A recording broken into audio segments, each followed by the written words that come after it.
ఓం ఐం హ్రీం శ్రీం శ్రీమాత్రే నమః. ఓం ఐం హ్రీం శ్రీం శ్రీమాత్రే నమః. ఓం ఐం హ్రీం శ్రీం శ్రీమాత్రే నమః. అంబరధరం విష్ణుం శశివర్ణం చతుర్భుజం ప్రసన్నవదనం ధ్యాయే సర్వవిఘ్నోపశాంతయే. అగజా ఆనన పద్మార్కం గజాననమహర్నిశం అనేకదం తం భక్తానాం ఏకదంతముపాస్మహే. ఏకదంతముపాస్మహే.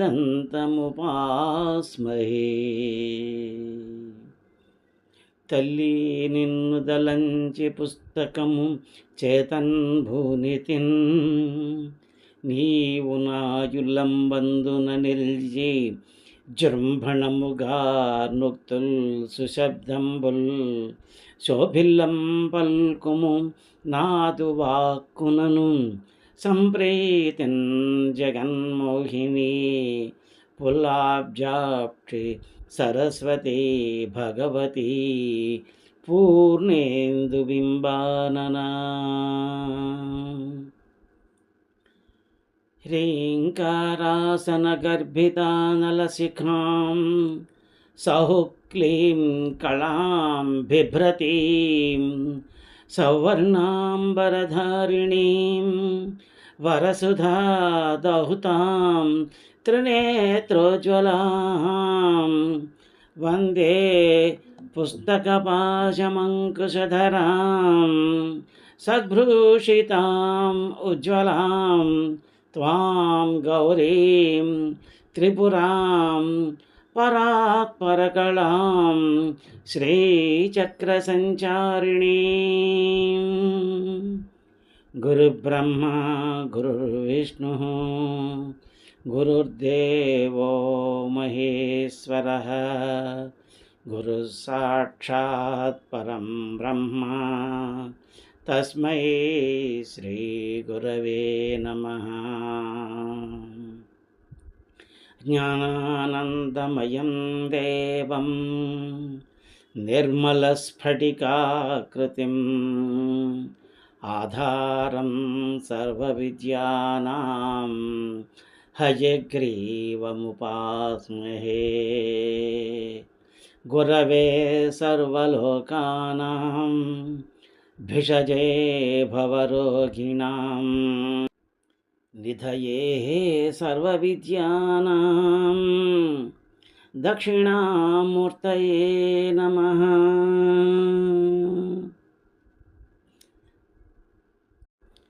అందరికీ నమస్కారం. నా శ్రీలలిత యూట్యూబ్ ఛానల్కి మీకు అందరికీ సుస్వాగతం. కిందటి భాగంలో మనం శ్రీ లలితా సహస్రనామ స్తోత్ర పారాయణ లలితా సహస్రనామ స్తోత్రంలో 10వ నామం దగ్గర నుంచి, అంటే 3వ శ్లోకం నుంచి 7వ శ్లోకం వరకు, 10వ నామం నుంచి 20వ నామం వరకు అర్థము, కొద్దిగా వివరణము మనం తెలుసుకొని ఉన్నాము. అదేమిటో ఒకసారి వెనక్కి వెళ్ళి చూసుకుంటే, మొదటిది 10వ నామం మనోరూపేక్షు కోదండ. జీవుల మనస్సు రూపంలో ఉండేటువంటి చెరుకు విలిని ఒక చేతితో ధరించి ఉంది అని చెప్పేసి, అది 3వ చెయ్యి. 4వ చేతిలో పంచతన్మాత్ర సాయక, పంచతన్మాత్రలు అనేటువంటి 5 బాణాలు ధరించి ఉందని, ఆ 5 బాణాలు పంచభూతాలకి, పంచకర్మేంద్రియాలకి, జ్ఞానేంద్రియాలకి మొదలైన వాటన్నిటికీ సంకేతాలని తెలుసుకున్నాం. ఆ తర్వాత 12వ నామైనటువంటి నిజారుణ ప్రభాపూర మధ్య బ్రహ్మాండ మండల, ఆ తల్లి యొక్క ఎర్రని కాంతిలో బ్రహ్మాండాలన్నీ నిండిపోయాయి ఆ ఎర్రని కాంతితోటి అని చెప్పేసి తెలుసుకున్నాం. తర్వాత 13వ నామైనటువంటి చంపకాశోగ పున్నాగ సౌగంధికల సత్కచ, ఆ తల్లి యొక్క కేశపాశాలు సహజమైనటువంటి గంధం గంధపు సువాసన ఉంటుంది. ఆ గంధపు సువాసన ఆవిడ ఆ తల్లి చంపక, అశోక, పున్నాగ మొదలైన పుష్పాలకు ఇచ్చింది అని చెప్పేసి చెప్పబడింది. ఆ తర్వాత 14వ నామమైనటువంటి కురువింద మణిశ్రేణి కనత్కోటీరమండిత. ఆ తల్లి ఒక కిరీటం పద్మరాగ మణులతోటి బంగారు రంగైనటువంటి బంగారంలో ఉన్న బంగారపు కిరీటం మెరుస్తోంది అని చెప్పేసి తెలుసుకున్నాం. ఆ తర్వాత 15వ నామం అష్టమి చంద్ర విభ్రాజితలికెస్తలు శోభిత. బహుళ అష్టమి నాటి చంద్రబింబంలాగే ఉండేటువంటి పాలభాగంతో అమ్మవారి యొక్క నుదురు పాలభాగం మెరుస్తోంది అని చెప్పి తెలుసుకున్నాం. తర్వాత 16వ నామంలో ముఖచంద్ర కళంగాభ మృగనాభి విశేషక. చంద్రుడిలో ఉండేటువంటి మచ్చలాగా ఆ తల్లి పాలభాగంలో ఉన్నటువంటి కస్తూరి తిలకం కనబడుతోంది అని చెప్పేసి తెలుసుకున్నాం. 17వ నామం వదనస్మర మాంగళ్య గృహతోరణ చెల్లిక. అంటే మన్మథుని యొక్క ముఖ్య లక్ష్మీప్రదమైనటువంటి గృహానికి యొక్క గృహ ద్వారాలకు కట్టినటువంటి తోరణాల్లాగా, అందమైన తోరణాల్లాగా అమ్మవారి యొక్క కనుబొమ్మలు ఉన్నాయని, అవి జీవుల్ని ప్రజ్ఞని ఊర్ధ్వముఖానికి ఆకర్షిస్తూ ఉంటాయని చెప్పేసి తెలుసుకున్నాం.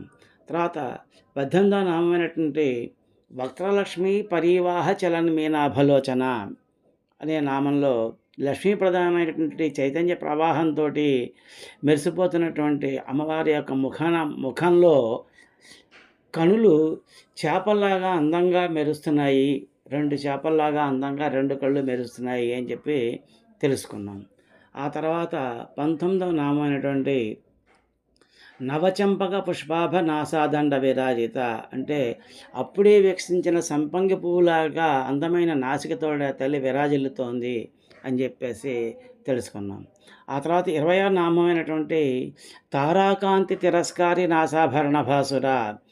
ఆ అమ్మవారు ధరించినటువంటి నాసికాభరణం ముక్కు పుడక తారల కాంతిని కూడాను వెలవెలపోయేటట్టు చేస్తోంది. అంత ప్రకాశవంతంగా ఉంది అమ్మవారి యొక్క నాసిక అని చెప్పేసి తెలుసుకున్నాం. ఆ తర్వాత ఈ భాగంలో 8వ శ్లోకం నుంచి మరియు 21వ నామం నుంచి తెలుసుకుందాం. 8వ శ్లోకం కదంబ మంజరీ క్లుప్త కర్ణపూర మనోహర తాటంక యుగళీభూత తపనోడుపమండల. ఇది శ్లోకం. ఈ శ్లోకం మళ్ళీ ఇంకొకసారి. కదంబ మంజరీ క్లుప్త కర్ణపూర మనోహర తాటంక యుగళీభూత తపనోడుపమండల. ఈ 8వ శ్లోకంలో మొదటి పదంలో ఒక నామం ఉంది. అదేమిటది? కదంబ మంజరీ క్లుప్త కర్ణపూర మనోహర. 2వ పాదంలో ఇంకొక నామం ఉంది. తాటంక యుగళీభూత తపనోడుప మండల అని చెప్పేసి. కాబట్టి ఈ పాదాలని ఎక్కడ విభజించకుండా, విడదీయకుండా మనం పారాయణం చేసేటప్పుడు చదువుకోవాల్సి ఉంటుంది. ఇప్పుడు 21వ నామానికి అర్థం ఏమిటన్నది ఒకసారి తెలుసుకుందాం. కదంబ మంజరీ క్లుప్త కర్ణపూర మనోహర అన్నాడు.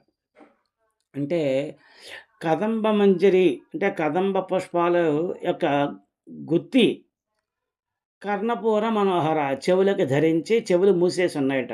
ఆ కర్ణపూరాలు కర్ణాలని ఆ అమ్మవారి యొక్క చెవుల్ని ఆ కదంబ ఆవిడ ధరించినటువంటి కదంబ పుష్పాల గుత్తి మూసేసి ఉంది అని చెప్తున్నాడు.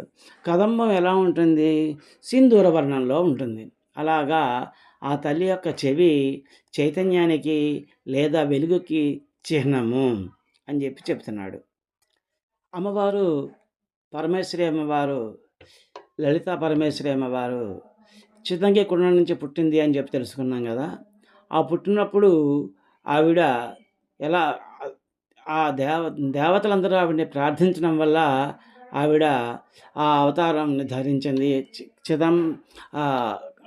చిదగ్ని కుండం నుంచి ఆవిడ వచ్చింది బయటికి. ఆ సమయంలో ఆవిడకి బ్రహ్మాది దేవతలందరూ కూడాను వాళ్ళ వాళ్ళ శరీరాల నుంచి ఒక్కొక్క తేజస్సుని బయటకు ఇచ్చారు. ఆ తేజస్సే ఒక శ్రీమూర్తిగా రూపొంది ఆ చిదగ్ని కుండం నుంచి ఉద్భవించింది. అయితే ఎవరెవరి తేజస్సుతోటి ఏ ఏ అంగాలు అమ్మవారికి ఏర్పడాయి అన్నది ఇక్కడ మనం ఒకసారి తెలుసుకుందాం. శివుడి యొక్క తేజస్సుతోటి అమ్మవారి యొక్క మొహము, యముని యొక్క తేజస్సుతోటి అమ్మవారి యొక్క కేశపాశాలు, విష్ణువు యొక్క తేజస్సుతోటి అమ్మవారి యొక్క బాహువులు అంటే భుజాలు, చంద్రుని యొక్క తేజస్సుతోటి వక్షస్థలము, ఇంద్రుని యొక్క తేజస్సుతోటి నడుము, వరుణుని యొక్క తేజస్సుతోటి తొడలు పిక్కలు, భూమి యొక్క తేజస్సుతోటి పిరుదులు, బ్రహ్మ తేజస్సుతోటి పాదాలు, సూర్యుడి తేజస్సుతోటి కాలివేళ్ళు, అష్టవసువుల తేజస్సుతోటి చేతివేళ్ళు, కుబేరుడి తేజస్సుతోటి నాసిక ముక్కు, ప్రజాపతి తేజస్సుతోటి దంతాలు, అగ్ని తేజస్సుతోటి కనులు, 2 సంధ్యలు కనుబొమ్మలుగాను, వాయువు యొక్క తేజస్సుతోటి చెవులు, ఇతర దేవతల యొక్క తేజస్సుతోటి మొత్తం శరీరం అంతా ఏర్పడింది. ఈ విధంగా అమ్మవారి యొక్క శరీరం ఏర్పడింది. అమ్మవారు ఆ తేజస్సులన్నింటినీ స్వీకరించి ఆ అమ్మవారి చిదగ్నిగుండం నుంచి పైకి ఉద్భవించిందనమాట.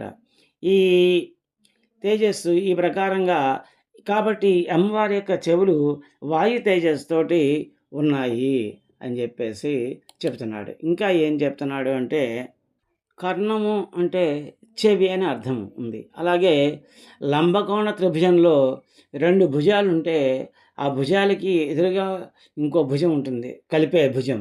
ఇలా కిందకు ఒక గీత, పైన ఒక సరళ రేఖ, కింద ఒక సరళ రేఖ ఉంటుంది కదా. ఈ సరళ రేఖలను రెండింటిని చివర్లను రెండింటినీ కలిపేటువంటి 3వ రేఖ ఇలాగా ఉంటుంది. ఆ రేఖని కర్ణము అని అంటారు. అలాగే ఇవి ఎలా ఉన్నాయంటే అమ్మవారి యొక్క నిలువు భుజం అలా లంబకోణ త్రిభుజాన్ని తీసుకున్నట్టయితే అమ్మవారి యొక్క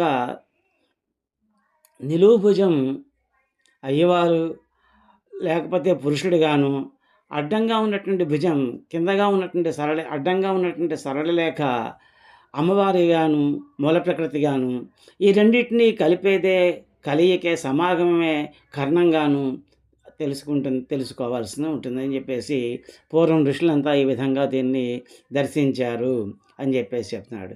ఈ కదంబ పుష్పం సింధూర వర్ణంలో ఉంటుందని చెప్పాను కదా. అలాగా సింధూర వర్ణంలో ఉన్నటువంటి ఆ అమ్మవారి యొక్క చెవుల యొక్క చైతన్యం ఇంకా పెరిగిపోయిందట. ఈ చైతన్యం పెరిగింది అమ్మవారి యొక్క చెవులు. కాబట్టి ఆ కదంబ పుష్పాలు మనోహరంగా అమ్మవారి చెవుల యొక్క వెనుక అమ్మవారి చెవుల పైన ఉండి అమ్మవారి చెవులను కప్పేసి మనోహరంగా మెరుస్తున్నాయి అని చెప్పేసి చెప్తున్నాడు అనమాట. ఆ తర్వాత నామం 22వ నామం తాటంక యుగలీభూత తపనోడుప మండల. అమ్మ 2 తాటంక యుగళం అంటే 2 తాటంకాలను ధరించింది. అవి ఎలా ఉన్నాయట? తపనోడుప మండల అంటే సూర్యమండలం చంద్రమండలంలాగా అమ్మవారు సూర్యమండలం వంటిది ఒక చెవిదుద్దిని ఒక చెవికి, చంద్రమండలం వంటి ఇంకో చెవిదుద్దిని రెండో చెవికి అమ్మవారు ధరించి ఉంది అని చెప్పేసి ఈ నామం యొక్క అర్థం. అంటే ఈ సూర్యచంద్రుల్ని ఇలా ధరించి ఉంది అంటే అర్థం ఏంటంటే సూర్యుడు జీవులకి ప్రాణాలని అందిస్తూ ఉంటాడు. అంటే ఆహారాన్ని అందించడానికి సూర్యుడు తోడ్పడతాడు. ఎందుకంటే కిరణజన్య సంయోగక్రియతోటి చెట్లన్నీ కూడాను ఆహారాన్ని తయారు చేస్తాయని మనం తెలుసుకున్నాం కదా. పండ్లు కాయలు ఇవన్నీ కూడా పంటలు కూడా అలాగే వస్తాయి. అలాగే రాత్రి వేళలో వచ్చే చంద్రుడి యొక్క కాంతితోటి ఈ ఔషధ గుణాలు ఈ పగలంతా వచ్చినటువంటి తయారైనటువంటి ఈ ఆహార పదార్థాలకి ఔషధ గుణాలు చంద్రుడి యొక్క కిరణాలతోటి అబ్బుతాయి అని చెప్పేసి చెప్తారు. అలాగే సూర్యచంద్రౌ స్తనౌ దేవ్యా స్థావేన నయనే స్మృతే ఉభౌ తాటంకయుగళ మిత్యేష వైదికీ శృతి అని చెప్పేసి ఆ సూర్యచంద్రులే అమ్మవారి యొక్క వక్షస్థలంగాను కనులగాను చెవుకమ్ములుగాను ఉన్నాయని చెప్పేసి శృతి అంటే వేదం చెబుతోందన్నమాట. అలాగే తాటంకధారణం శ్రేణాం భర్తృఆయుష్యవర్ధనం. ఈ తాటంకాలు ఎందుకండి ధరించడం అంటే తాటంకాలు ధరించినటువంటి సౌభాగ్య స్త్రీలందరి యొక్క తాటంకాల వల్ల వాళ్ళ భర్తలకి ఆయుష్ పెరుగుతుంది అని చెప్పేసి చెప్తున్నారన్నమాట. అలాగే దేవీ భాగవతంలో మణిద్వీపంలో అమ్మవారిని వర్ణిస్తూ కనచ్చీచక్ర తాటంక విటంక వదనాంబుజ అన్నారు. అంటే శ్రీచక్రంలో ఉన్నటువంటి బంగారు ఆభరణాలు వంటి తాటంకాలు ధరించి అమ్మవారు మెరుస్తున్నారు అని చెప్పేసి అన్నారు. అలాగే దూర్వాస మహర్షి చేసినటువంటి శ్రీదేవి మహిమ్నా స్తోత్రంలో కూడాను అమ్మని అంటున్నాడు, అమ్మా నీ చెవుల జంటని నాసాగ్ర భాగాన్ని నా మనస్సును సాక్షాత్కరింపజేసుకుని ఉపాసిస్తూ ఉంటాను. పెద్ద పెద్ద బంగారు కొండలాలు, మాణిక్యాలు, మకుటాలు, ముత్యాలు, వజ్రాలు ఇలా తాపడం చేసినటువంటి ఈ బంగారు ఆభరణాలు ధరించినటువంటి ఈ కర్ణయుగరాలు ఎలా ఉన్నాయంటే శుక్రగ్రహం కన్నా తెల్లగా ప్రకాశించేటువంటి ముత్యాలు పొదిగినటువంటి ముక్కెరలు ధరించిన ఈ నాసిక భాగాన్ని నేను ఎప్పుడూ ధ్యానిస్తూ ఉంటాను అని చెప్పేసి దూర్వాస మహర్షి అన్నాడు. ఆ తర్వాత నామం 23వ నామం. ఈ విధంగా 8వ శ్లోకాన్ని పూర్తి చేసుకున్నాం కదా. ఇప్పుడు 9వ శ్లోకం. పద్మరాగ శిలాదర్శ పరిభావి కపోలభూ నవవిద్రమ బింబశ్రీన్యఖారిరధనచ్చదా. శ్లోకం మళ్ళీ ఇంకొకసారి. పద్మరాగ శిలాదర్శ పరిభావి కపోలభూ నవవిద్రమ బింబశ్రీన్యఖారిరధనచ్చదా. ఇది శ్లోకం. ఈ శ్లోకం మొదటి పాదంలో పద్మరాగ శిలాదర్శ పరిభావి కపోలభూ అనేటువంటి ఒక నామము, రెండవ పాదంలో నవవిద్రమ బింబశ్రీన్యక్కారిరధనచ్చదా అనేటువంటి 2 నామాలు ఈ 9వ శ్లోకంలో ఉన్నాయి. కాబట్టి ఈ పాదాలని మనం పారాయణం చేసేటప్పుడు ఏ పాదాన్ని కూడా విభజించకుండా పాదాన్ని మొత్తం ఒకేసారి పారాయణం చేసేటప్పుడు చదవాల్సి ఉంటుందన్నమాట. ఇప్పుడు ఈ 23వ నామైనటువంటి పద్మరాగ శిలాదర్శ పరిభావి కపోలభూ అనేటువంటి నామం యొక్క అర్థం తెలుసుకుందాం. ఈ పద్మరాగశిలలు ఎలా ఉంటాయంటే అద్దం కన్నా కూడా ఇంకా ఎక్కువ పారదర్శకంగా ఉంటాయట. అద్దం మనం ఎందుకు ఉపయోగిస్తాము? మన యొక్క ప్రతిబింబాన్ని చూడడానికి, అంటే మన ముఖం దానిలో అద్దంలో ప్రతిబింబిస్తుంది, కనబడుతూ ఉంటుంది. అలాగ చూడడానికి మనం అద్దాన్ని ఉపయోగిస్తాం కదా. ఆ అద్దం కన్నా కూడా ఇంకా ఎక్కువగా ఈ పద్మరాగశిలలు ఈ యొక్క ప్రతిబింబాన్ని ఇంకా ఎక్కువ పారదర్శకంగా చేస్తాయి. అంటే ఇంకా ఎక్కువ క్లియర్గా, అంటే ఇంకా ఎక్కువ ప్రస్ఫుటంగా కనబడేటట్టే చేస్తాయన్నమాట.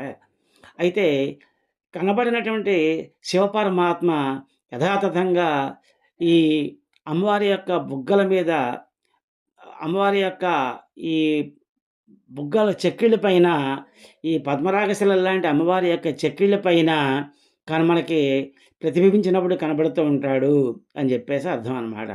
అమ్మవారి యొక్క చెక్కిళ్ళు అయ్యవారిని ప్రతిబింబింపజేస్తూ ఉంటాయి. అయ్యకు ప్రతిబింబమే అమ్మ, అమ్మ ప్రతిబింబం చేసేది కూడాను అయ్యనే అని చెప్పేసి చెప్తారు. ఈ పద్మరాగశిలలు అద్దంలాగా కాంతులు ఉంటాయి అని చెప్పి అనుకున్నాం కదా. అలా కాంతులు లేనటువంటి అద్దంలాగా నూనెపోయినటువంటి ప్రతిబింబింపజేసేటువంటి కాంతి కలిగినటువంటి చెక్కిళ్ళు ఉన్న అమ్మవారికి అటువంటి చెక్కిళ్ళు అలా కాంతులు ఈంతున్నాయి అని చెప్పేసి చెప్తున్నాడు అనమాట. ఈ పద్మరాగాలు స్వచ్ఛంగాను నున్నగాను ఉంటాయని తెలుసుకున్నాం కదా. అలా ఉంటాయి కాబట్టి అద్దం కన్నా అవి శ్రేష్టంగా ఉంటాయని చెప్పేసి ఆ చెక్కిళ్ళలో అమ్మవారి యొక్క పరమేశ్వరుడి యొక్క ప్రతిబింబం మనకి కనిపింప చేస్తుంది ఆ అమ్మవారు.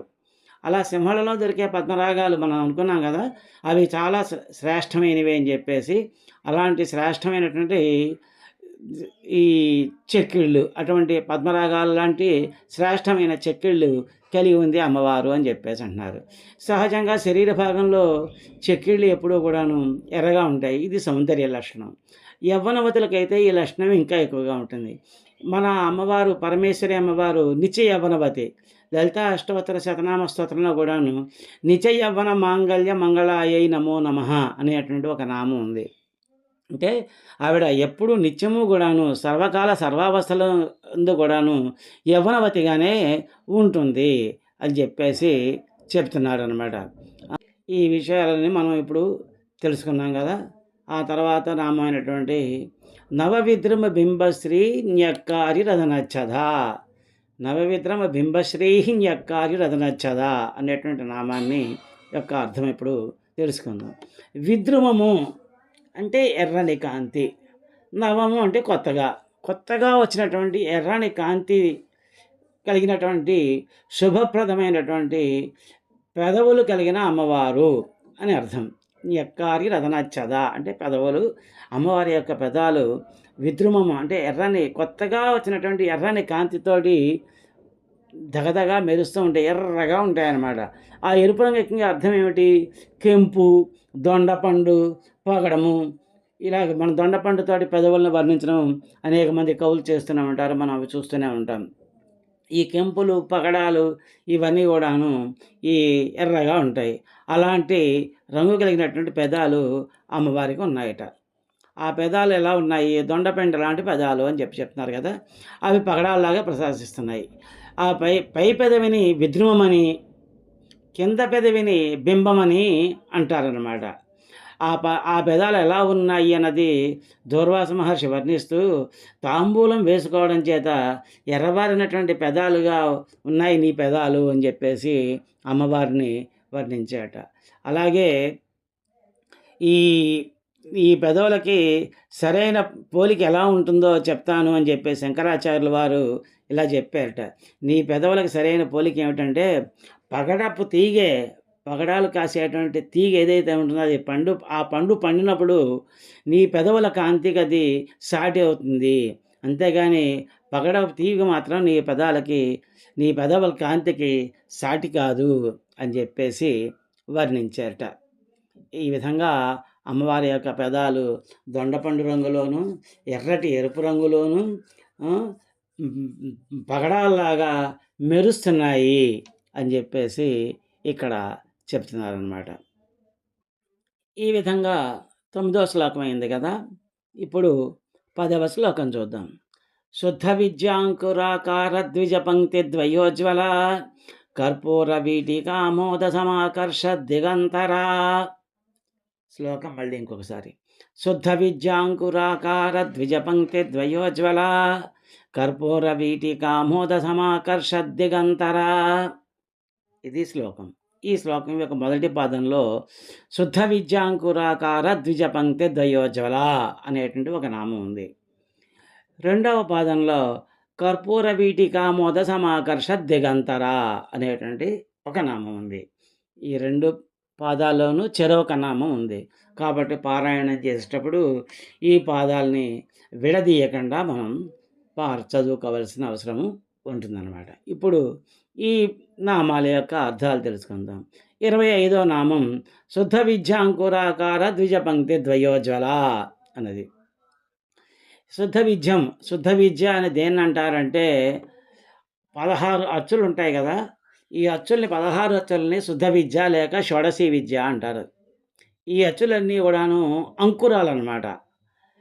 ఆకుల జంట పైతాళువులు లేక కింద తాళువులు గల దంతములు శివశక్తులు. ఇలాగా 32 అంకురాలే అమ్మవారి యొక్క 32 దంతాలుగా ఉన్నాయి. ద్విజ పంక్తి అనగా 2 పంక్తులు, అంటే పైన ఒక పంక్తి, కింద ఒక పంక్తి అని ఒక అర్థం వస్తుంది. అలాగే ద్విజానికి ఇంకో అర్థం కూడా ఉంటుంది. ఎవరికైనా కానీ పుట్టినప్పుడు ముందు ఒక సంవత్సరం ఆ వయసు వచ్చేసరికి పళ్ళు వస్తుంటాయి. 6 సంవత్సరాలు 7 సంవత్సరాల వరకును. 7 సంవత్సరాల తర్వాత 6 సంవత్సరాల తర్వాత మళ్ళీ ఏమొస్తాయి? వచ్చినటువంటి ఆ పాల పళ్ళు ఏవైతే ఉన్నాయో అవి ఊడిపోయి మళ్ళీ కొత్త పళ్ళు వస్తూ ఉంటాయన్నమాట. అలా పళ్ళు 2 సార్లు వస్తాయి. కాబట్టి ద్విజ అనేటువంటి పదాన్ని, ద్విజదంతాలు అనేటువంటి పదాన్ని కూడాను ఇక్కడ ఉపయోగించారు అని చెప్పేసి చెప్పుకోవచ్చు. ఇంకా చెప్పుకోవాలంటే ఎలా ఉంటుందంటే ద్విజ పంక్తి శుద్ధ విద్య లేక షోడశీ విద్య లేక శ్రీ విద్య అన్నాం కదా. మనం ఇదివరకు తెలుసుకున్నాం. ఈ పరా పశ్యంతి మధ్యమ వైఖరి అలాగని చెప్పేసి ఇవి ఎలా వస్తాయి అన్నది ఇప్పుడు మనం తెలుసుకుందాం. ఈ శబ్ద బ్రహ్మానికి రూపమే బీజం, అదే పర. అట్టి బీజంలో అభివృద్ధే పరావాక్కు. దానికి అంకురిత దశే పశ్యంతి. అంకురంగా వచ్చినప్పుడు దశే అంకురిత దశ పశ్యంతి. విచ్చుకొని వ్యక్తం కాకుండా ఉండేట్టు ఆకుల జంట మధ్యమ. ఆ 2 దళాలు విడివడి వికసించి మధ్య నుంచి మొలకగా వస్తున్నదే అదే దానినే వైఖరి అంటారు. దాన్ని అంకురం అంటారు. అటు అంకురానికి 2 వరుసల దంతపంక్తులకి సామ్యం ఉంది. అటువంటి అంకురాలతోటి ఈ యొక్క అమ్మవారి యొక్క పళ్ళ దంతాలని పోల్చారనమాట. ఈ అంక్ అంక్ అచ్ ఈ అచ్చులు అచ్చులతోటి పోల్చారు. ఎందుకు అంటే శుద్ధ విద్య అని అచ్చులన్నిటిని కూడాను 16 అచ్చులని శుద్ధ విద్య అంటారనుకున్నాం గదా! ఈ అచ్చులకి పెదాల యొక్క సంపర్కం ఉండదు. 16 అచ్చులు కూడా అంకురాలనమాట. అలాగే ఆకుల చెంటు ఏమిటంటే పై తాలూకు లేక కింద తాలూకా. ఈ ఈ పైనున్నటువంటి పెదవి, కింద పెదవి ఈ 2 గూడాను ఇవి 2 గూడా శివశక్తులకి చిహ్నంగా భావించి, లోపలుండేటువంటి పళ్ళుని ఆహ్, అంకురాలు అంటే విత్తనాలుగా మొక్కలుగా ఊహించుకున్నట్టయితే ఆ అంకురాలే 32 దంతాలుగా ఉన్నాయని చెప్పేసి చెప్తున్నారనమాట. అక్షరాలను చక్కగా ఉచ్చరించడానికి ఈ 32 దంతాలు ఉంటేనే అక్షరాలన్నీ చక్కగా ఉద్ధరించబడతాయి. స్పష్టంగా పలకగలిగితేనే శుద్ధ విద్యకి అది ప్రాథమిక హెచ్చత. అలా పలకగలగడం అన్నది శుద్ధ విద్యకి ప్రాథమిక అర్హత. ఆ ఒత్తులు పలకలేకపోతేనా, ఇని పలకలేకపోయినా, సాలు సరిగ్గా పలకలేకపోయినా వాళ్ళకి శుద్ధ విద్య లేదని అర్థం అనమాట. అవన్నీ అలా పలకగలిగినటువంటి సామర్థ్యం ఉన్నవాళ్ళకి మాత్రమే శుద్ధ విద్య గానీ, వేద విద్య గానీ అబ్బుతూ ఉంటుంది. హ్మ్. ఈ ఈ శుద్ధ విద్యాంకురం ఇలాంటి శుద్ధ విద్యని పొందినటువంటి వాళ్ళని బ్రాహ్మణుడు అంటారు. వాళ్ళు విద్యాంకుర రూపులు. అంటే వాళ్ళే విద్య యొక్క అంకురం యొక్క రూపులనమాట. అటువంటి వాళ్ళ యొక్క అటువంటి బ్రాహ్మణులనే పంక్తిద్వయంగా అమ్మవారు ధరించి ఉంది అని చెప్పేసి ఒక మాటుంది. అందుకనే పురుష సూక్తంలో ఒక మాటుంటుంది. బ్రాహ్మణోస్య ముఖమాసేత్ అని చెప్పేసి. అంటే అం పర పురుషోత్తముడి యొక్క ముఖం నుంచి బ్రాహ్మణులు ఉద్భవించారు అంటారు. ఎందుకు అంటే ఇందుకు కారణం. వారు శుద్ధ విద్యకి అంకురాలు వంటి వారు కాబట్టి, ఎవరైతే వేద విద్యను అభ్యసించి, శ్రీ విద్యను నేర్చుకుని ఉంటారో వాళ్ళని మాత్రమే బ్రాహ్మణులుగా మనం ఇక్కడ పరిగణిస్తున్నాం. అంతేగాని కులంలో పుట్టిన వాళ్ళందరినీ బ్రాహ్మణులుగా మనం పరిగణించట్లేదు. ఎవరైతే ఇటువంటి విద్యను నేర్చుకున్నారో, అటువంటి విద్య నేర్చుకున్న వాళ్ళందరూ కూడాను అమ్మవారి యొక్క ముఖం నుంచి బయటపడిన వారు. అంతే కాబట్టి వాళ్ళు అమ్మవారి యొక్క దంతాల వంటి వారు, అంటే అంత సాటి లేని వారు అని చెప్పేసి చెప్తారనమాట. అంతేకాకుండా ఈ శుద్ధ విద్య తీసుకోవడానికి 32 దీక్షలుంటాయి అని తంత్రశాస్త్రం చెప్తోంది. ఈ 32 దీక్షలే ఈ 32 దంతాలు. ఈ దీక్షలన్నీ పొందిన వారిని కూడాను ద్విజులు అని చెప్పేసి అంటారు. అంటే మొదటి జన్మ కాకుండా, పుట్టినటువంటి జన్మ కాకుండా, ఇలా దీక్షలన్నీ పూర్తి చేసుకున్నవారు ద్విజులు అంటే రెండో జన్మ పుట్టినవారు, రెండో జన్మ ఎత్తినవారు అని చెప్పి అంటారనమాట. ఇలా దీక్ష తీసుకున్న వాళ్ళందరినీ పురుష శ్రేష్ఠులు లేకపోతే దేవీ ఉపాసకులు అంటారు.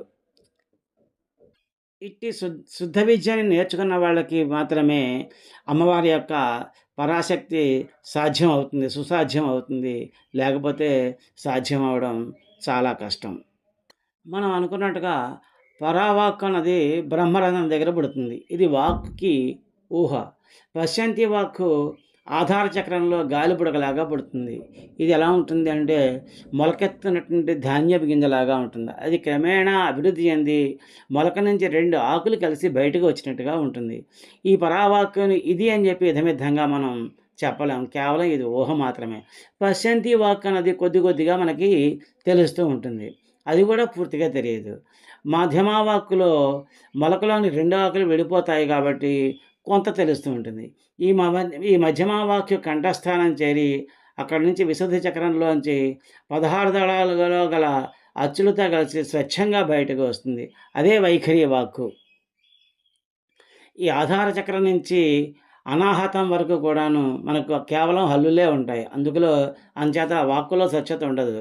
హల్లులు, అచ్చులు కలిసినప్పుడు మాత్రమే ఇవి ఈ స్వచ్ఛత వాక్కుకి వస్తుంది. కానించి క్ష వరకు ఉన్న హల్లులన్నీ కూడాను శివరూపాలు, అచ్చులన్నీ శక్తి రూపాలు. ఈ 2 రూపాలు కలిస్తేనే, ఈ అచ్చులు, హల్లులు కలిస్తేనే పూర్తిగా స్వరం బయటకు వస్తుంది.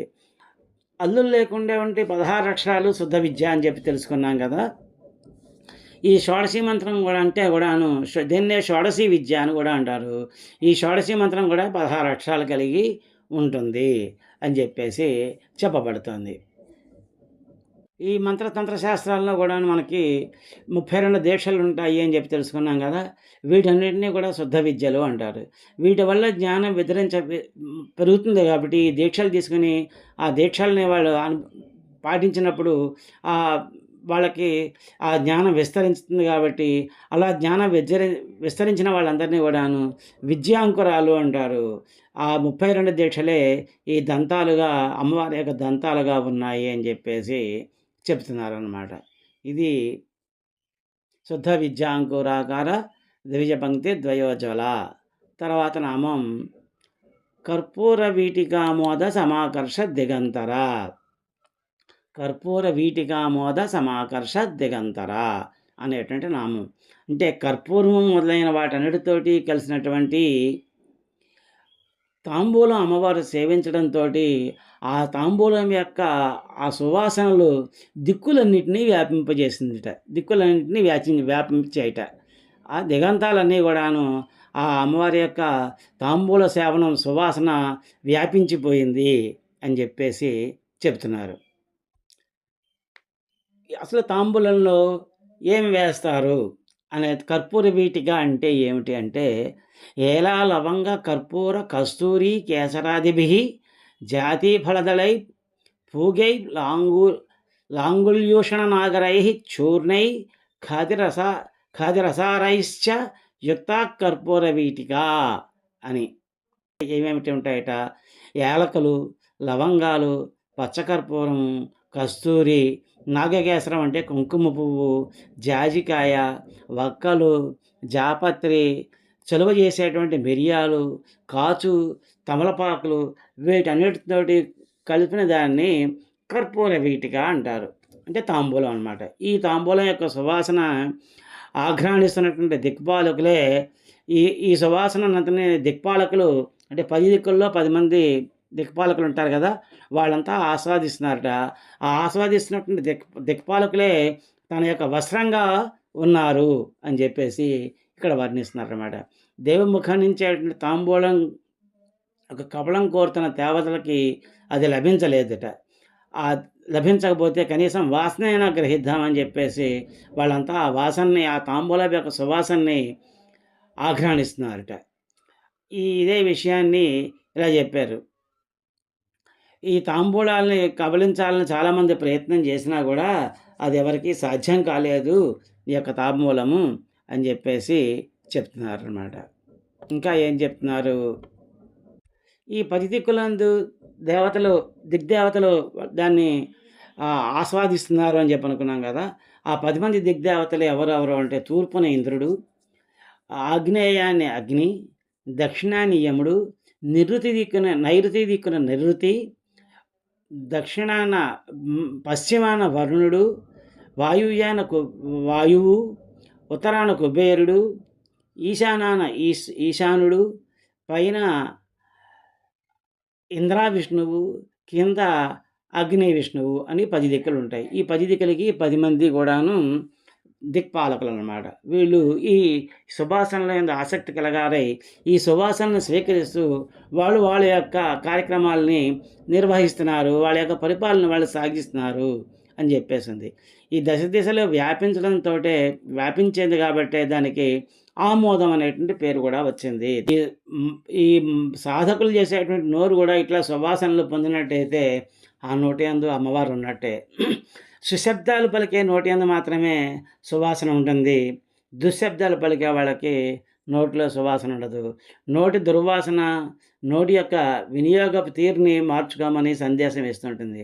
అంటే ఖరీదైన పళ్ళపొళ్ళు కానీ పేస్టులతోటి కానీ దుర్వాసన పోగొట్టలేం కదా!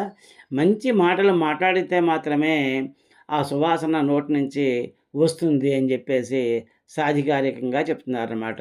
అట్టి వారికి ఈ దిక్దేవతల యొక్క సహకారం కూడా ఉంటుంది. వాక్కునే సమస్త సృష్టిని ధరించి ఉంది కాబట్టి వాక్కుని సరిచూసుకొని సువాసనల వలన దిక్కులను రక్షిస్తున్నారు వీళ్ళంతా అని చెప్పేసి చెప్తున్నారు. ఆ తరువాత 11వ శ్లోకం. నిజ సల్లాప మాధుర్య వినిర్భత్సిత కచ్చపి మందస్మిత ప్రభాపూరమజ్జత్ కామే సమానస. ఇది శ్లోకం మళ్ళీ ఇంకొకసారి. నిజ సల్లాప మాధుర్య వినిర్భసిత కచ్చపి మందస్మిత ప్రభాపూర మజ్జత్ కామే సమానసా. ఈ శ్లోకంలో మొదటి పాదంలో నిజ సల్లాప మాధుర్య వినిర్భసిత కచ్చపి అనేటువంటి ఒక నామము, రెండవ పాదంలో మందస్మిత ప్రభాపూర మజ్జత్ కామే సమానస అనేటువంటి ఒక నామము ఉన్నాయి. ఇప్పుడు ఈ నామాల యొక్క అర్థాలు తెలుసుకుందాం. 27వ నామైనటువంటి నిజ సల్లాప మాధుర్య వినిర్భసిత కచ్చపి అనే దాని యొక్క అర్థం ఇప్పుడు తెలుసుకుందాం. కచ్చపి అంటే సరస్వతీదేవి యొక్క వీణ. సరస్వతి అమ్మవారి యొక్క వీణ పేరు కచ్చపి. అమరకోశంలో విశ్వావసోత్సాహ బృహతి తుంబురోస్తు కళావతి సా నారదస్య మహతి సరస్వత్యాత్యస్తు కచ్చపి అని. ఈ శ్లోకం యొక్క అర్థం ఏమిటంటే, విశ్వావసుని అనేటువంటి అతని యొక్క వీణ పేరు బృహతి, తుంబురుడి యొక్క వీణ పేరు కళావతి, నారదుడి యొక్క వీణ పేరు మహతి, సరస్వతి అమ్మవారి వీణ పేరు కచ్చపి. వీటన్నిటిలోకి కచ్చపి అతి స్పష్టత కలిగినటువంటి వీణ అన్నమాట. మనకి అనేకమైనటువంటి సంగీత వాయిద్యాలు ఉన్నాయి. ఆ వాయిద్యాలన్నిటిలోకి కూడాను అన్ని స్వరాలు స్పష్టంగా పలికేది వీణ. అటువంటి వీణలన్నిటిలోకి గొప్పదైన వీణ ఏమిటి అంటే కచ్చపి వీణట. ఈ అమ్మవారి యొక్క సరస్వతి అమ్మవారి యొక్క వీణ. ఈ సరస్వతి పరమేశ్వరుణ్ణి అంటే కామేశ్వరుణ్ణి సేవిస్తున్నటువంటి సరస్వతీదేవి తన వీణ అయిన కచ్చపితోటి ఆ స్వామిని స్తుతిస్తూ ఆయన యొక్క విలాసాలని ఆ వీణ పైన వాయిస్తుందట. అందుకు పక్కనే ఆయన పరమేశ్వరుడి పక్కనే కూర్చున్నటువంటి ఆ పరమేశ్వరి ఏం చేసిందట, ఆనందించి చాలా ఈ యొక్క వీణానాదం చాలా బాగుంది అని చెప్పేసి పలికిందట. ఆ పలుకులు ఆ వీణానాదం కన్నా చాలా అందంగా ఉన్నాయని చెప్పేసి ఆ సరస్వతీదేవి సిగ్గుపడి తన వీణని మూసిపెట్టి దాచిపెట్టేసిందిట. అంటే పరమేశ్వరి యొక్క పలుకులు ఆ వీణానాదం కన్నా కూడాను మధురంగా ఉన్నాయి అని చెప్పేసి అర్థం అన్నమాట. ఆ తర్వాతి నామం మందస్మిత ప్రభాపూర మజ్జత్ కామే సమానస అని చెప్పేసి. మందస్మిత ప్రభాపూర మజ్జత్ కామే సమానస. 28వ నామం మందస్మిత ప్రభాపూర మజ్జత్ కామే సమానస. స్మితము అంటే చిరునవ్వు, మందస్మితము అంటే కొద్దిపాటిగా నవ్వేటువంటి చిరునవ్వు అనమాట. దీన్ని సాధ్వీ లక్షణం అంటారు.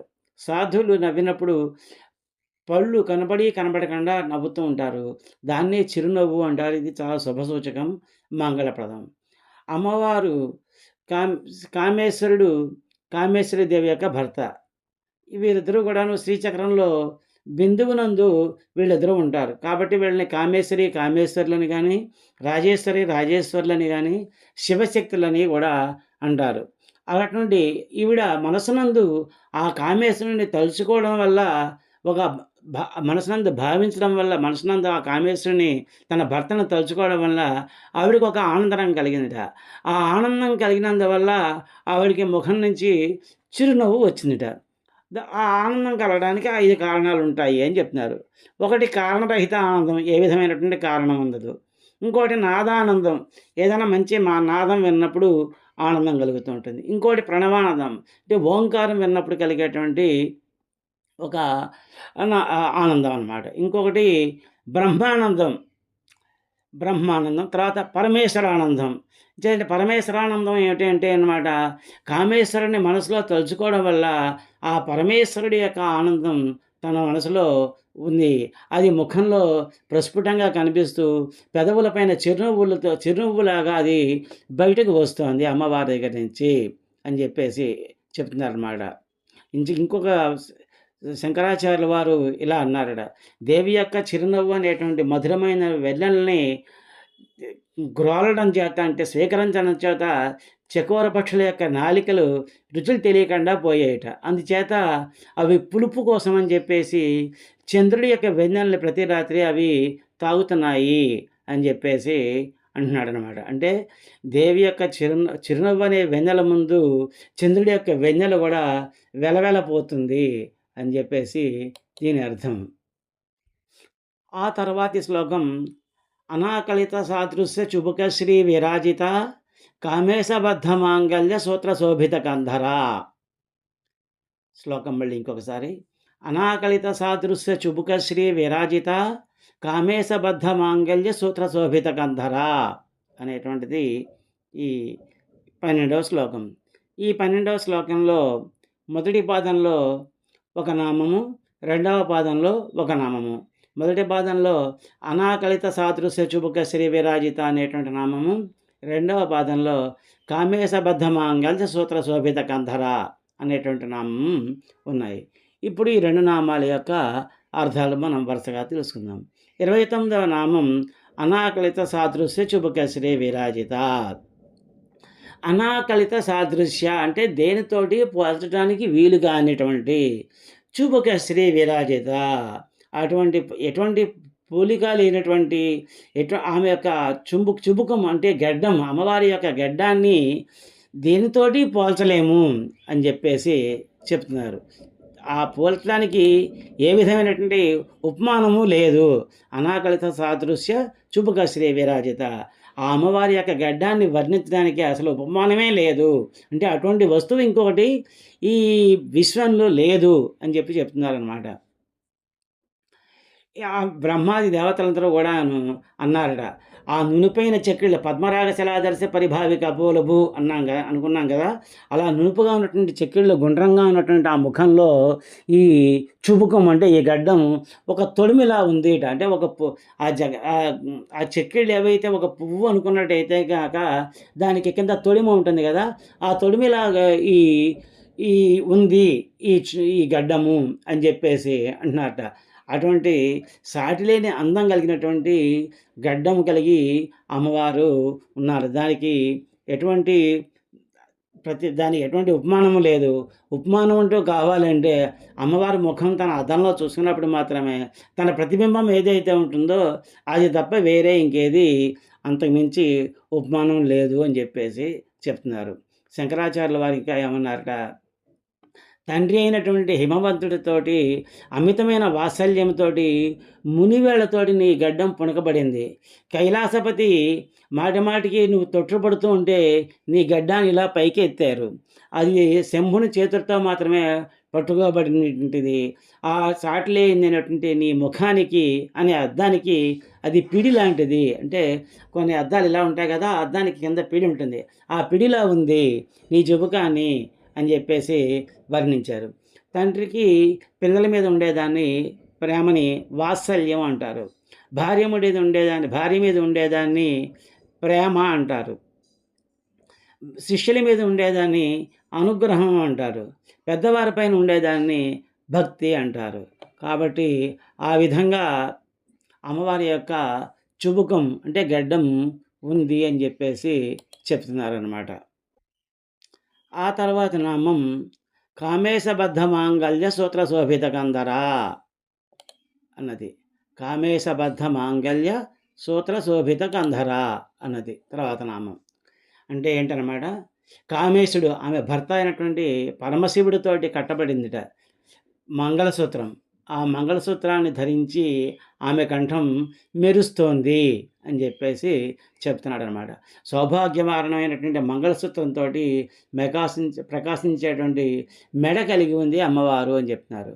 అయితే పూర్వం వేదకాలం నాడు మంగళసూత్రం అనేటువంటిది లేదు. ఆ రోజుల్లో పాణిగ్రహణము, సప్తపది ఇలాంటివే ఉన్నాయి. కానీ తర్వాత సాంప్రదాయం మారిపోయి ఈ మంగళసూత్ర ధారణం అనేటువంటిది వచ్చి చేరింది ఈ వివాహం అనేటువంటి ప్రక్రియలోనే. ఈ ప్రక్రియ మొట్టమొదటిది ఈ స్త్రీకి, వివాహమైనటువంటి స్త్రీకి మొట్టమొదటి ఆభరణం ఏమిటి అంటే మంగళసూత్రము. నువ్వు ఇక్కడ శివునితోటి కట్టబడినటువంటి మంగళసూత్రంతో నీ కంఠసీమ మెరిసిపోతోంది అని చెప్పేసి చెప్తున్నారనమాట. ఆ మంగళసూత్రం ఎలా ఉందిట, నీ వివాహ సమయంలో నీ మెడలో కట్టిన మంగళసూత్రంలో 3 ముళ్ళు వేశారు.